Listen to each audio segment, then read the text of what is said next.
তুচ্ছ একটি ভাড়া বিরোধ, সেই বিরোধের জেরে রণক্ষেত্রে পরিণত হলো কিশোরগঞ্জের ভৈরব। দেশীয় অস্ত্র নিয়ে ঘণ্টার পর ঘণ্টা সংঘর্ষে জড়িয়ে পড়ে দুই পক্ষ। এতে ওসি সহ আহত হয়েছেন অর্ধশতাধিক। 4 ঘণ্টা বন্ধ ছিল দেশের অন্যতম ব্যস্ত ঢাকা সিলেট মহাসড়ক। ভোগান্তিতে পড়েন হাজারো যাত্রী।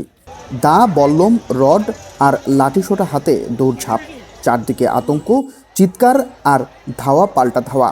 বুধবার রাতের ভৈরব যেন পরিণত হয়েছিল এক রণক্ষেত্রে, যেখানে দেশের অন্যতম ব্যস্ত ঢাকা সিলেট মহাসড়ক দিনরাত ছুটে চলে হাজারো যানবাহন।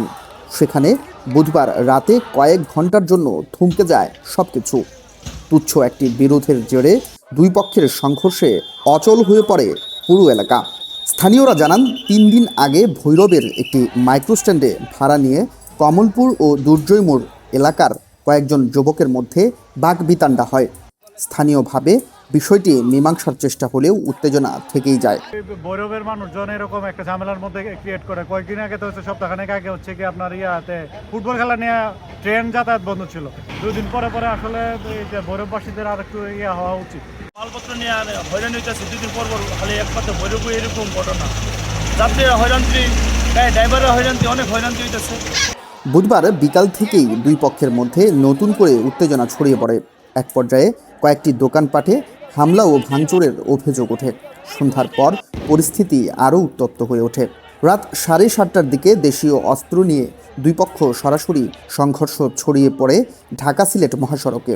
সড়কের দুই পাশে অবস্থান নিয়ে ধাওয়া পাল্টা ধাওয়া শুরু করলে পুরো মহাসড়কে যান চলাচল বন্ধ হয়ে যায়। সংঘর্ষ চলাকালে কমলপুর ও দুর্জয় মোড় এলাকার অর্ধশতাধিক দোকানপাটে ভাঙচুর ও লুটপাটের অভিযোগ পাওয়া গেছে। ক্ষতিগ্রস্ত হয়েছে কয়েকটি যানবাহনও। প্রাণ ভয়ে অনেক ব্যবসায়ী দোকান ফেলে নিরাপদ স্থানে আশ্রয় নেন। খবর পেয়ে পুলিশ ঘটনাস্থলে পৌঁছে পরিস্থিতি নিয়ন্ত্রণের চেষ্টা চালায়। তবে সংঘর্ষকারীদের হামলায় ভৈরব থানার ওসি আতাউর রহমান আকদ সহ কয়েকজন পুলিশ সদস্য আহত হন। পরিস্থিতি নিয়ন্ত্রণে অতিরিক্ত পুলিশ, দাঙ্গা নিয়ন্ত্রণ ইউনিট সহ আইনশৃঙ্খলা বাহিনীর সদস্য মোতায়েন করা হয়। প্রায় 4 ঘন্টা পর পরিস্থিতি নিয়ন্ত্রণে আসে এবং ধীরে ধীরে মহাসড়কে যান চলাচল স্বাভাবিক হয়। তুচ্ছ একটি বিরোধ থেকে ভয়াবহ এই সংঘর্ষ নতুন করে প্রশ্ন তুলছে স্থানীয় বিরোধ নিষ্পত্তি এবং আইনশৃঙ্খলা পরিস্থিতি নিয়ে। ঘটনায় জড়িতদের শনাক্তে কাজ করছে পুলিশ। তবে আতঙ্ক এখনও কাটেনি ভৈরববাসীর। তাদের প্রত্যাশা, দ্রুত তাদের জানমালের নিরাপত্তায় কার্যকরী পদক্ষেপ নেবে আইনশৃঙ্খলা বাহিনী। News desk, Kishoreganj press.